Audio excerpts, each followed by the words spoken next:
성경 전체에서 다루고 있는 중요한 주제 가운데 하나가 편견이라는 것을 여러분 알고 계십니까? 대표적인 말씀이 요한복음 1장 46절이 될 것 같습니다. 제가 한번 읽어드리겠습니다. 나다나엘이 그에게 말하였다. 나사렛에서 무슨 선한 것이 나올 수 있겠소? 빌립이 그에게 말하였다. 와서 보시오 라는 말씀입니다. 예수님의 제자 빌립이 친구 나다나엘에게 구약이 이야기하고 있는 메시아를 나사렛에서 보았다라는 이야기에 친구인 나다나엘이 예수님의 제자 빌립에게 하는 이야기가 제가 방금 읽어드린 말씀입니다. 나사렛에서 무슨 선한 것이 나올 수 있겠소? 라는 이야기입니다. 이 부분으로 봐서 나다나엘은 그 시대의 도시에 대한 편견을 가지고 살아간 사람이다. 우리는 이렇게 추측해 볼 수 있습니다. 여러분 아시는 대로 나사렛은 이스라엘 북쪽에 위치한 도시입니다. 북쪽에는 여러 민족이 살아가다 보니 이스라엘 민족이지만 나사렛이라는 도시는 이스라엘 민족만의 문화가 있었던 것이 아니라 주변 나라들의 문화가 들어와서 문화가 조금 오염되고 섞여진 곳이 바로 나사렛입니다. 그러나 그에 반해 남쪽에 있는 예루살렘에는 산세가 험해서 다른 나라의 문화가 들어오기 힘들어 이스라엘 백성들의 고유 문화가 잘 보존되고 있는 것이 예루살렘이었습니다. 그래서 그 시대 이스라엘 백성들이 가지고 있었던 큰 편견 중에 하나는 메시아가 오신다면 문화가 깨끗한 도시인 예루살렘으로 오시지 문화가 오염되고 뒤섞인 북쪽에 있는 나사렛이라는 곳에서는 메시아가 오실 리가 없다. 여러분 그 편견이 담겨진 것이 바로 방금 제가 읽어드린 요한복음 1장 46절의 말씀입니다. 그래서 나다나엘이 나사렛에서 무슨 선한 것이 나올 수 있겠소라고 그렇게 이야기를 한 것입니다. 지금은 제가 요한복음에 있는 한 절의 말씀을 성경의 편견으로 소개했지만 구약과 신약 전체를 통해서 편견에 대한 말씀은 많이 등장합니다. 여러분 왜 성경은 이 편견에 대해서 성경 전체에서 굉장히 진지하게 이 편견이라는 주제를 다루고 있을까요? 왜냐하면 이 편견이 은혜를 막기 때문에 그렇습니다. 이 편견이 영적인 성장을 막고 있고요. 그리고 심지어 하나님의 일하심을 제한시켜 버리는 것이 우리의 편견이기에 우리에게는 이러한 편견을 가지고 살아가는 것이 익숙하지만 성경 전체로는 이 편견을 심지어 죄의 한 모습으로 보는 구절들까지 등장하고 있는 것이 성경이 이해하고 있는 편견입니다. 저는 성경에 나오는 우리 편견에 관련된 한 구절을 읽어드렸지만 21세기를 살아가고 있는 우리들도 수많은 편견 속에서 살아가고 있습니다. 어두운 밤에 흑인들이 모여 있으면 틀림없이 저곳에는 오늘 밤에 범죄가 일어날 것이다 라는 편견을 우리는 가지고 있습니다. 모든 이슬람 사람들은 잠재적으로 테러리스트다, 그런 편견을 우리는 가지고 살아가기도 합니다. 여성에 대해서요, 여성은 이렇게 해야 되고 남성은 이렇게 해야 된다, 이렇게 살아야 한다, 남성 여성에 대한 편견을 가지고 있고요. 장애인에 대해서, 지역에 대해서, 빈부 차이에 대해서, 심지어 좌파, 우파에 이르기까지 서로를 향한 수많은 편견 속에서 우리는 살아가고 있습니다. 저는 방금 큰 주제로 편견을 이야기했지만 우리의 일상생활에는 아주 사소한 부분에까지도 우리는 편견에서 자유로울 수가 없습니다. 성적이 좋은 아이가 코피가 나면 간밤에 공부를 많이 했는가 봐, 우리는 그렇게 생각합니다. 그에 반해서 성적이 별로 좋지 않은 아이의 코에 갑자기 코피가 나면 어젯밤에도 밤잠 안 자고 게임했구나. 우리는 그런 생활의 사소한 부분에 이르기까지 실제 무슨 일이 벌어졌는지를 아는 노력도 하지 않은 채 우리는 그렇게 넘겨짚으며 편견으로 살아가고 있습니다. 이렇게 편견은 큰 주제에도 들어가 있지만 방금 말씀드린 이런 사소한 일에도 우리의 삶에는 편견이 넘쳐납니다. 그래서 어떤 정치인은 이렇게 이야기합니다. 우리의 편견을 해결할 수 있다면 우리 인간이 가지고 있는 문제의 90% 이상은 해결할 수 있다. 해결할 수 있다. 이렇게 말할 정도로 우리는 실제로는 편견에서 자유로운 삶을 살아가고 있지 않습니다. 재미있는 설문조사가 있었습니다. 질문은 2가지였어요. 우리 이 땅의 사람들이 편견을 가지고, 대부분의 사람들이 편견을 가지고 살아가고 있다. 예스냐 노냐에 대부분의 사람들이 예스라고 이야기를 하더라고요. 그리고 그 다음 질문이 재밌었습니다. 그렇다면 다른 사람 말고 나는 편견 속에서 살아가고 있느냐라는 질문에 대부분의 사람들이 나에게는 편견이 없다. 그렇게 질문을 하더라고요. 우리는 이 편견에 대해서도 엄청난 편견을 가지고 살아가는 것이 실제 우리의 모습이 아닌가 생각해 봅니다. 이렇게 편견이 우리의 삶에 깊게 들어온 것은, 이 편견은 우리가 어린 시절부터, 가깝게는 가족으로부터, 부모로부터, 또 이 사회로부터, 교실로부터, 혹은 친구들로부터, 그리고 미디어를 통해서 마치 우리가 마시는 이 공기처럼 자연스럽게, 우리가 아주 어릴 때부터 자연스럽게 누구는 이렇더라, 누구는 저렇더라 라는 편견을 마시면서 살았기에 어쩌면 우리 인간은 편견에서 자유로울 수 없는 존재가 아닌가 생각해 봅니다. 오늘 본문을 저와 여러분이 한 절씩 읽으면서 오늘 본문은 어떤 주제를 가진 본문이라는 생각이 드셨습니까? 오늘 본문은 사도행전에서 정말 심각하게 다루고 있는 편견에 대한 주제를 오늘 사도행전 10장은 다루고 있습니다. 사랑하는 여러분, 도대체 편견이 무엇이길래요? 사도행전 같은 중요한 성경에, 심지어 누가는 10장 전체를 편견에 대한 이야기로 다 소개를 하고 있을까요? 우리 초대교회가 어떻게 세워졌는지, 어떤 일을 했는지, 어떻게 선교를 했는지, 그런 이야기만 해도 사도행전이 넘쳐날 텐데 왜 사도행전을 기록한 누가는 10장 전체를 통해서 이 편견이라는 주제를 아주 중요하고 심각하게 다루고 있을까요? 그 이유는 이 초대교회가 여러 가지 아름다운 소식이 많은 정말 아름다운 공동체였지만 여전히 베드로를 위시했어요. 초대교회 핵심 리더인 베드로를 위시해서 초대교회 공동체에게는 이 선교가 본격적으로 시작되기 이전에 반드시 해결되어져야 하는 편견이 하나 있었는데요. 그 편견이 바로 이방인들을 향한 편견이었습니다. 여러분들 잘 아시는 대로 구약을 보시면 하나님은 하나님이 누구신지를 이 세상에 드러내기 위해 이스라엘 민족을 하나님의 백성으로 삼으셨다라는 내용들이 여기저기에 등장합니다. 여기에 숨어있는 하나님의 의도는 이스라엘 백성이 통로가 되어서 이스라엘 민족을 통해 온 세상이 하나님을 알게 되는 그 통로로 세워진 것이 이스라엘 백성들이었는데요, 이스라엘 백성들은 이것을 착각해서 그것을 그렇게 해석하지 않고 이 세상에서 하나님의 백성은 우리 이스라엘 백성들밖에 없다, 이런 편견 속에 갇히기를 시작했던 것입니다. 그래서 여기 한 걸음 더 나아가서 이스라엘 백성만이 하나님의 백성이며 그 결과 모든 외국인들, 이방인들은 거룩하지 못한 속된 사람들이다, 그 사람들은 악한 사람들이다, 가까이 해서는 안 되는 사람들이다라는 그런 편견을 몇천 년 전부터, 구약시대부터 그 마음속에서 키워왔던 것입니다. 오늘 본문은 초대교회 핵심 리더였던 베드로도 그 편견 속에 있었고 실제 초대교회도 그 편견 속에서 자유로울 수 없었다라는 그런 배경의 말씀으로 오늘 본문이 그렇게 시작이 됩니다.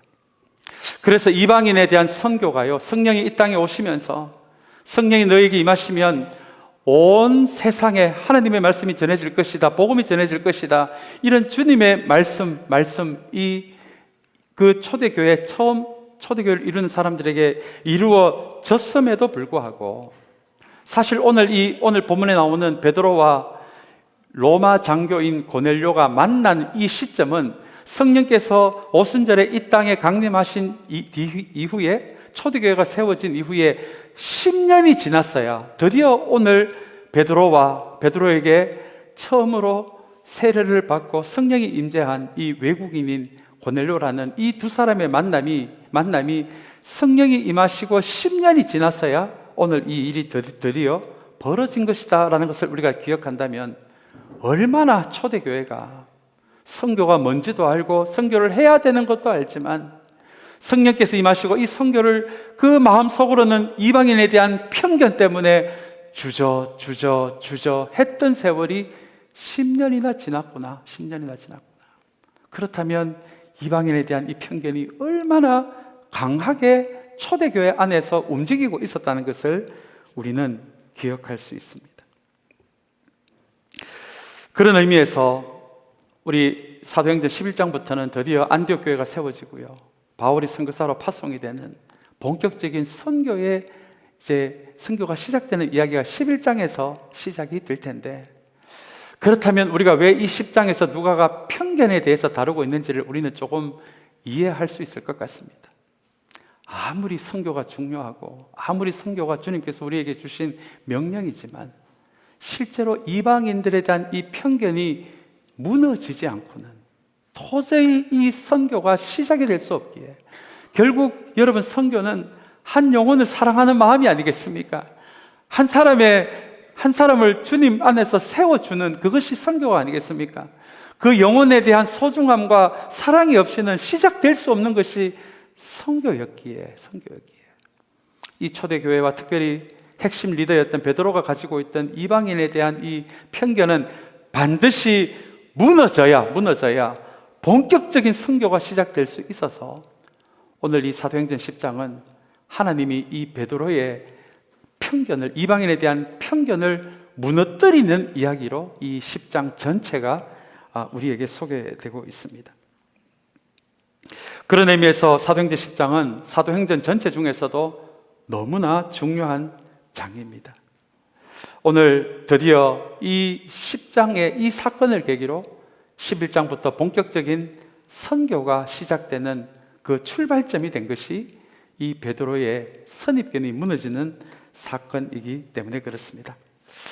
그렇다면 오늘 본문으로 들어와서 오늘 이 본문 속에서 하나님이 어떻게 베드로의 이 선입견을 무너뜨리시는지, 편견을 무너뜨리시는지 우리 함께 좀 은혜를 나누기를 원하는데요, 먼저 오늘 본문에 보시면 두 중심 인물이 등장합니다. 한 사람은 이방인을 대표하는 고넬료라는 사람이고요, 한 사람은 유대인을 대표하는 베드로라는 이름이 등장합니다. 여러분, 다른 사람의 이름은 몰라도 이 고넬료라는 이름은 꼭 좀 기억하면 좋겠습니다.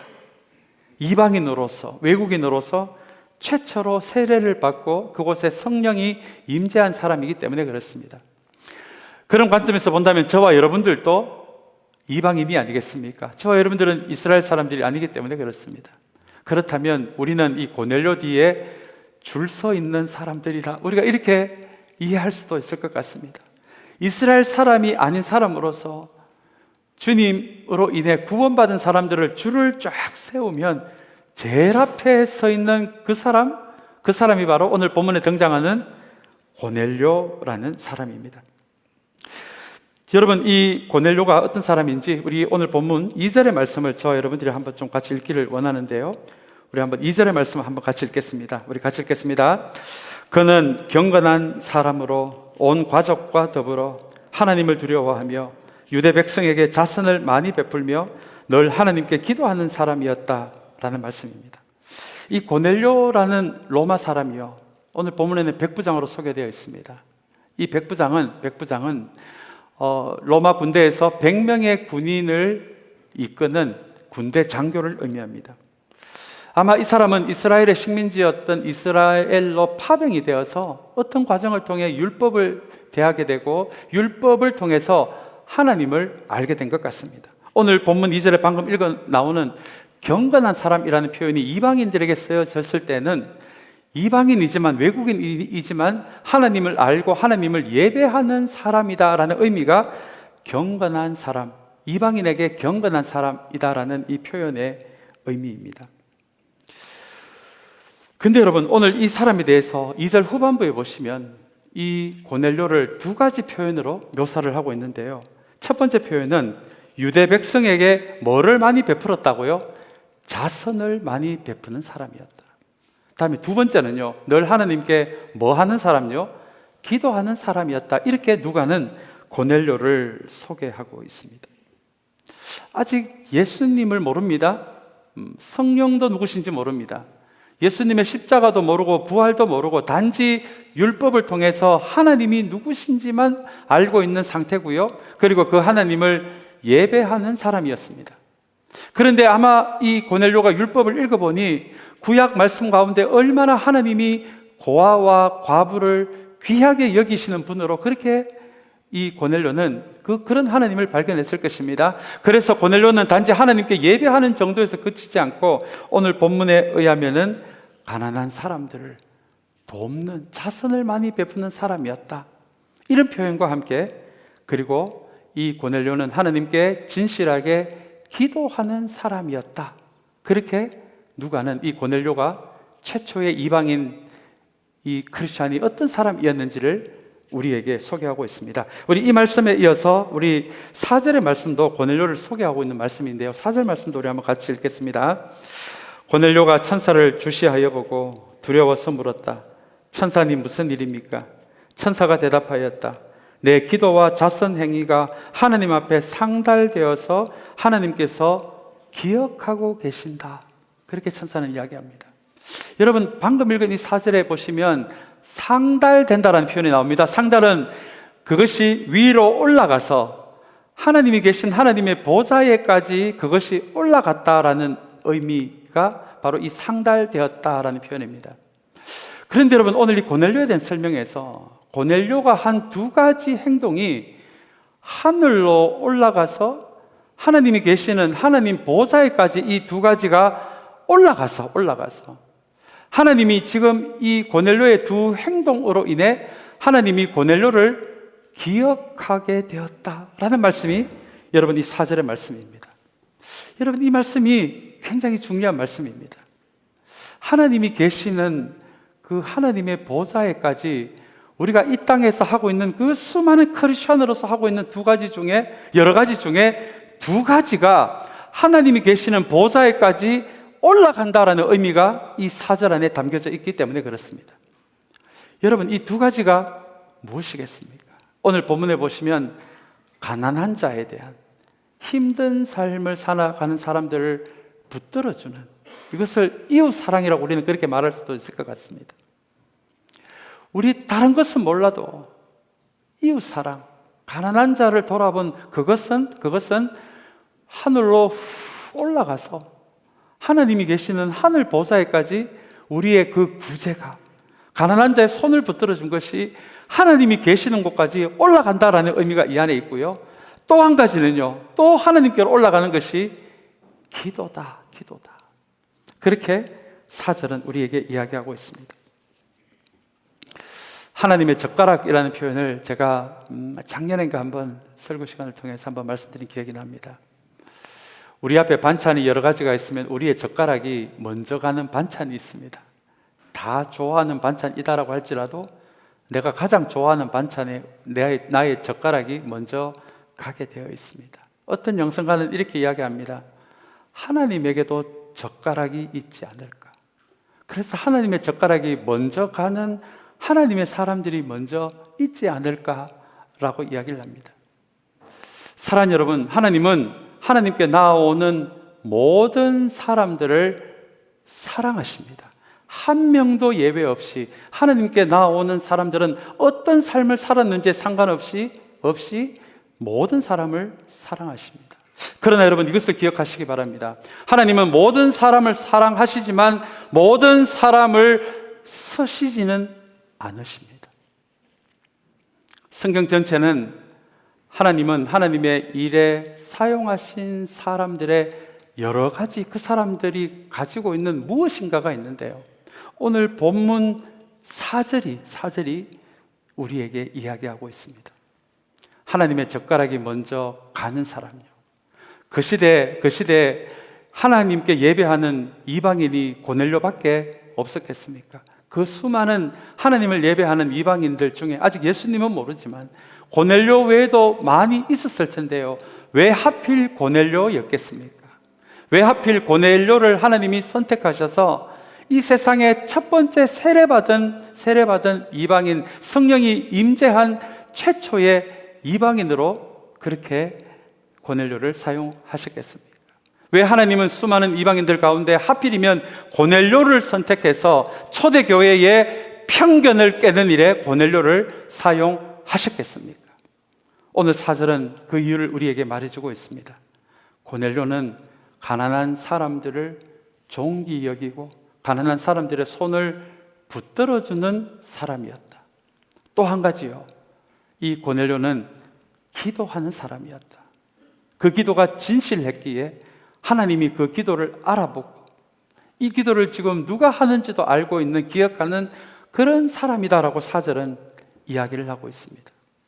사랑하는 여러분, 그렇다면 하나님이 어떤 사람을 사용하고 계시는지 우리가 조금 이해할 수 있을 것 같습니다. 하나님의 젓가락이 누구에게 먼저 나아가는지 우리는 4절의 말씀을 통해 좀 알 것 같습니다. 첫 번째는 진실한 기도가 있는 사람입니다.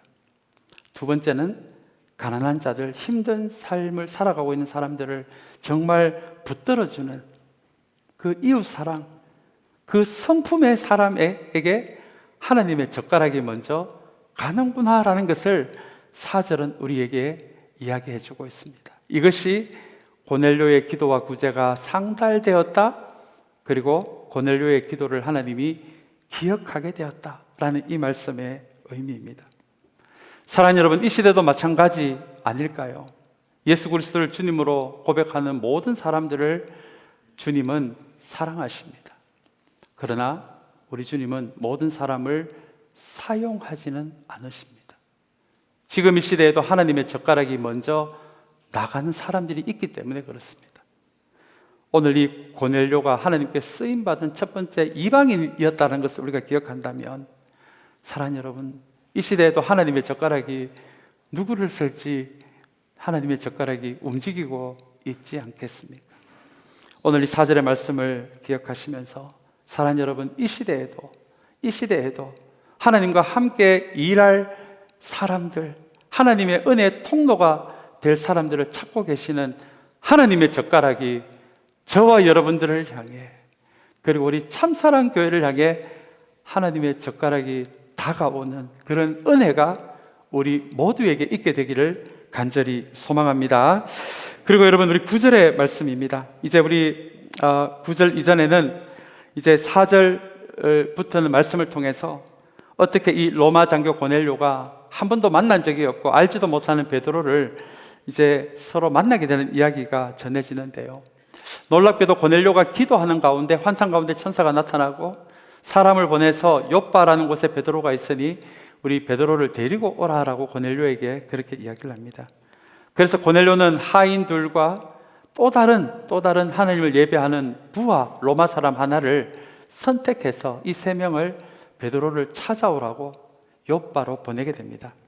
그리고 9절부터의 말씀은 아직 베드로와 우리 고넬료가 보낸 사람들이 만나기 전에 베드로에게 벌어진 이야기를 우리 4절 이하의 말씀은 우리에게 보여주고 있는데요.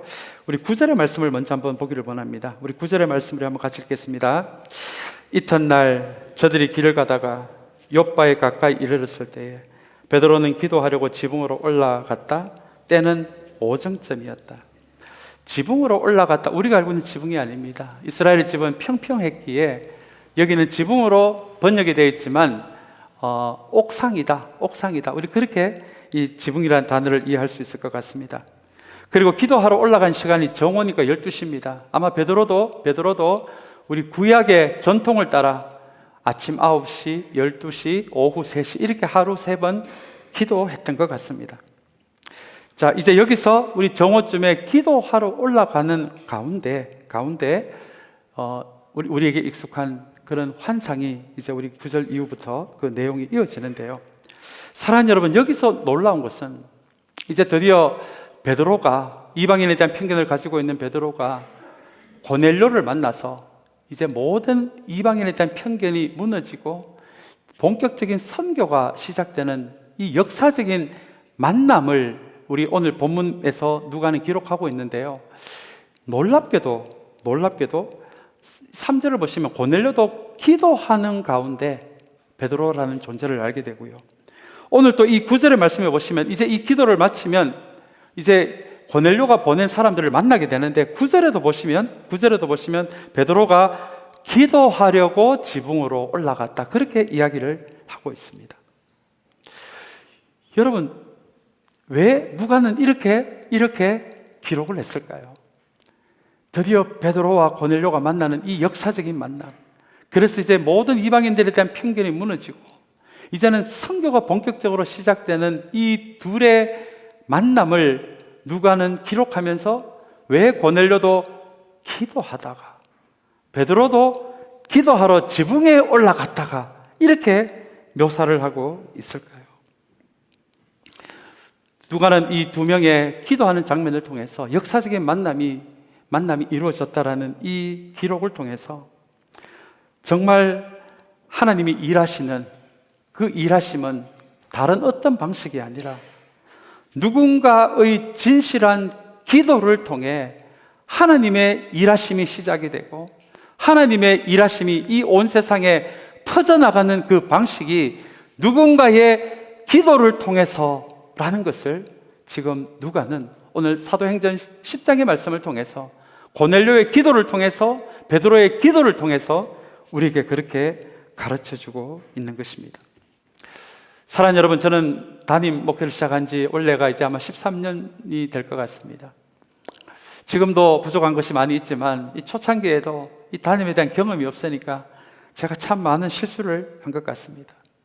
그래서 교회가 잘 되기 위해서는 이것도 있어야 하고 저것도 있어야 하고 이렇게도 돼야 되고 저렇게도 돼야 된다는 그런 기준들이 저에게 많이 있었던 것 같습니다. 그래서 그 기준이 채워지면 안도의 한숨을 쉬었고 잘 안 되면 참 하나님 앞에서 믿음 없는 모습을 보인 것도 저의 부족한 목회자로서의 삶의 한 부분이었던 것 같습니다. 그런데 여러분, 오늘 이 누가가 역사적으로 베드로와 고넬료가 만나는 전혀 몰랐던 이방인의 대표, 유대인의 대표가 만나는 이 자리에 이 역사가 일어나는 그 배경이 서로가 기도하는 자리를 통해서 하나님이 이 두 명의 기도하는 이 모습을 통해서 그 하나님의 역사를 이루어 나가는 이 장면은 다시 한번 교회가 세워지기 위해서 그 교회 안에 무엇이 있어야 하는지를 분명하게 보여주는 것이 사랑하는 여러분, 이 9절의 말씀입니다. 그것은 바로 기도입니다. 많은 분들이 무슨 일이 있으면 내가 할 수 있는 것을 먼저 다 해보고 그게 안 되면 마침내, 그래서 내가 더 이상 할 게 없을 때 마침내 기도의 자리에 오는 사람들이 있습니다. 여러분, 기도가 그런 것입니까? 오늘 누가는 아니라고 이야기합니다. 누가는 정말 하나님이 일하시는 그 역사의 현장에 있기를 원하면 다른 것이 할 수 있는 것이 많이 있어도 먼저 기도의 자리로부터 그것이 시작이 되어야 한다라고 오늘 누가는 우리에게 가르쳐 주고 있는 것입니다. 제가 개인적으로 존경하는 미국의 목회자 중에 팀 켈러라는 분이 계십니다. 이분은 뉴욕에 있는 할렘가에서 그렇게 교회를 시작해서 정말 전 세계에 있는 많은 목사님들이 나도 저분처럼 목회했으면 좋겠다라고 말할 정도로 정말 아름다운 목회를 하신 분이십니다. 우리 얼마 전에 췌장암으로 돌아가셨는데 이분이 돌아가시기 전에 이런 이야기를 하시더라고요. 내가 참 주님의 이름으로 이런저런 사역들 참 많이 했었는데 주님이 다시 나에게 목회 기회를 한 번 더 주신다면 나는 이번에 하는 두 번째 목회는 이전보다 기도를 더 많이 하는 목회를 하고 싶습니다 라는 이야기를 이분이 하시더라고요. 이분이 쓴 기도라는 책에서 췌장암에 걸리고 나서야 비로소 자기가 기도에 대해서 수없이 많은 설교들을 했지만 췌장암에 걸리고 나서야 진짜 기도가 어떤 것인지를 깨달았기 때문에 이분의 사역 가운데서 정말 훌륭한 사역들 많이 하셨지만 이분의 머리에 기도 없이 했던 그 수많은 사역들이 지나가면서 이제는 목회를 다시 한 번 더 할 수 있다면 많은 사역을 벌리는 목회자가 아니라 그 시간에 하나님 앞에 더 진실된 기도로 나아가는 목회자가 되고 싶습니다. 여러분, 그분의 그 한마디가 얼마나 제 마음 가운데 깊이 박혀 있는지 모릅니다. 아마 누가는 바로 이것을 우리에게 말하고 싶었을 것입니다. 이것저것 다 하다가 도저히 할 것이 없어서, 이제 방법이 없어서 주님을 찾아오는 그 기도가 아니라 내가 이것도 할 수 있고 저것도 할 수 있음에도 불구하고 내가 이 일을 대하면서 하나님 앞에 먼저 반드시 하나님의 역사는 기도를 통해서 시작이 되고 기도를 통해서 하나님의 역사가 확장되는 것이기에 나는 할 것이 많은 사람임에도 불구하고 하나님 앞에 먼저 기도하는 자리에 나아옵니다. 여러분, 이것을 누가는 우리에게 말하고 있는 것입니다. 오늘 이 9절의 말씀을 기억하시면서 사랑하는 여러분, 우리의 기도도 이런 기도가 되기를 소망합니다. 이것저것 삶의 위기를 만나서 이것도 시도해보고 저것도 시도해보고 할 것이 없어서 기도의 자리에 오시는 저와 여러분들이 아니라 할 것이 많음에도 불구하고 하나님 앞에 먼저 무릎 꿇을 수 있는, 하나님의 역사는 반드시 기도를 통해서 시작이 된다라는 것을 기억하는 우리 모두가 되시기를 주님의 이름으로 간절히 축원합니다. 우리 이를 이어서 이제 드디어 베드로의 기도 시간 가운데 환상 가운데 우리에게 익숙한 어떤 환상의 장면이 시작되는 것이 우리 11절 말씀에서 이어지는데요. 먼저 여러분 11절을 보시면 환상 중에 하늘에서 한 그릇이 내려오는 것, 보석에 담겨있는 한 그릇이 내려옵니다. 베드로가 그 그릇을 보니까 그 안에 온갖 종류의 짐승들이 있었다라고 그렇게 이야기를 합니다. 여기 있는 짐승들은 모두 하나님이 창조하신 동물들을 의미합니다. 그런데 여러분, 오늘 이 11절의 말씀에서 우리가 한 가지 놓쳐서는 안 되는 단어가 그릇입니다. 그릇들이 아니라 그릇 하나가 환상 중에 보였는데요, 이 한 그릇 안에 하나님이 창조하신 모든 동물들이 담겨져 있었던 것입니다. 구약이 이야기하는 먹을 수 있는 동물도 있었고요, 먹을 수 없는 동물들도 이 한 그릇 안에 담겨져 있는 환상을 베드로가 보게 된 것입니다. 여기서 핵심이 되는 단어는 그릇 하나입니다. 만약에 하나님이 먹을 수 있는 깨끗한 짐승과 먹을 수 없는 부정한 짐승을 나누시는 분이셨다면, 신약에서요, 그렇다면 그릇 2개가 내려왔을 것입니다. 그러나 이제 주님이 오셨고 성령이 오셨던 이 신약의 시대에는 그릇이 2개가 아니라 그릇 하나가 되면서 그 한 그릇 안에 먹을 수 있는 짐승과 먹지 못하는 짐승이 함께 담겨져 있었다는 것은 이 그릇요, 예수님을 의미하는 이 그릇, 복음을 의미하는 이 그릇 안에 이제는 구약에서 나누었던 모든 속되고 속되지 않고 거룩하고 거룩하지 않았다라고 하는 것이 예수 그리스도 안에, 복음 안에 있다면 모든 것이 예수 그리스도 이름 안에 깨끗하게 되었다라는 것을 가르쳐주는 그 의미가 이제는 이 그릇 안에 모든 종류의 짐승이 담겨있는 이 환상의 의미입니다. 그리고 여러분, 이어서 13절의 말씀이 이어지는데요, 점심때여서 점심을 먹지 않아 시장했던 베드로에게 하늘에서 이런 음성이 들립니다. 잡아 먹어라 라는 음성입니다. 그리고 여러분 14절의 말씀이 이어지는데요, 14절의 말씀은 조금은 두려운 말씀이기도 합니다. 우리 14절 말씀을 한번 같이 읽을까요? 우리 같이 읽겠습니다. 베드로가 대답하였다. 주님, 절대로 그럴 수 없습니다.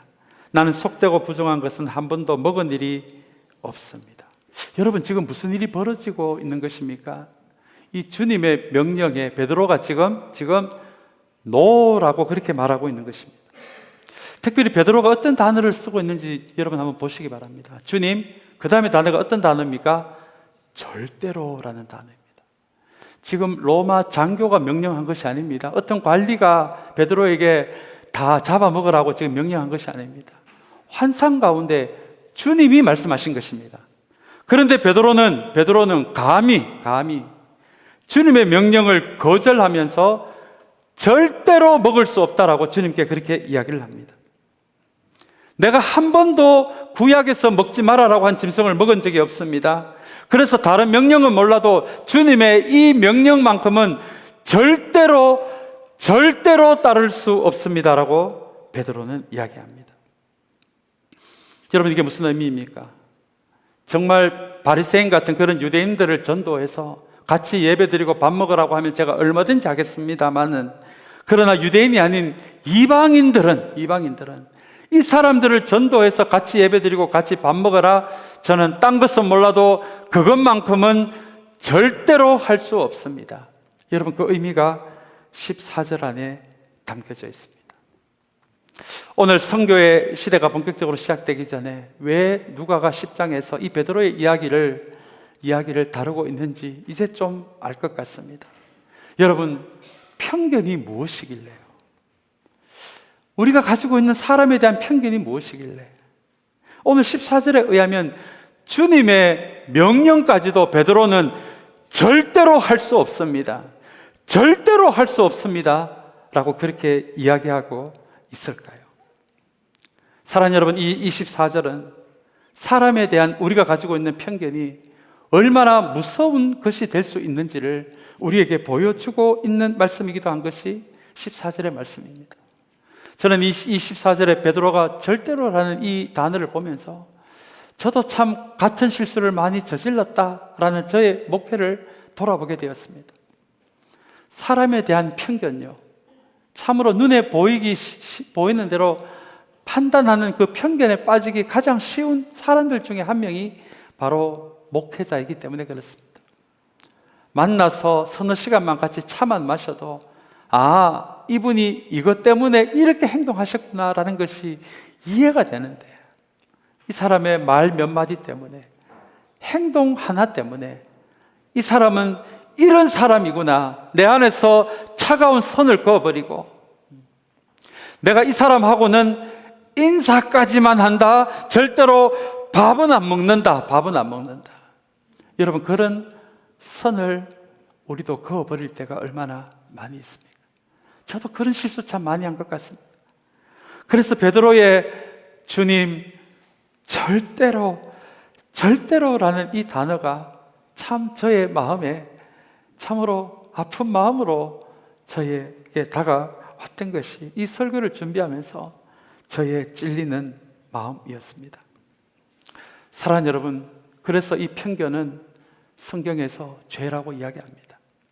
오늘 이 베드로처럼 자기의 성장 배경에서 가지게 된 그 편견 하나가 주님의 은혜가 흘러가는 것을 막았고, 자기도 모르게 선교를 막고 있고, 자기를 통해서 복음이 이 세상에 흘러가는 것을, 주님의 은혜가 흘러가는 것을 베드로의 편견이 막고 있었다는 것을 베드로는 드디어 보게 되는 것입니다. 우리도 공동체를 이루고 교회 공동체를 이루고 살아가다 보면 서로에 대해서 편견을 가질 때가 얼마나 많은지 모릅니다. 일전에 한번 말씀드린 대로 눈에 보이지 않는 아프리카 사람은 사랑할 수 있어도 한 공동체 안에 있는 누군가는 도저히 사랑할 수 없는 이유가 그 사람의 말 한마디, 행동 하나 때문에, 거기서 가지게 된 선입견과 편견 때문에 가까이에 있는 사람은 도저히 사랑할 수 없는 것이 또한 우리의 연약함이 아닌가 생각해 봅니다. 그러나 여러분, 이 베드로의 편견이 2000년 전에 베드로만 가지고 있는 편견이 아니라 우리가 가지고 있는 사람에 대한 편견 하나가 혹여 주님의 은혜를 막고 있고, 주님의 사랑을 막고 있고, 주님의 일하심을 막으면서, 사랑하는 여러분, 우리도 그 편견 때문에 주님, 다른 것은 몰라도 이것만큼은 절대로라고 우리가 이야기하고 있지는 않습니까?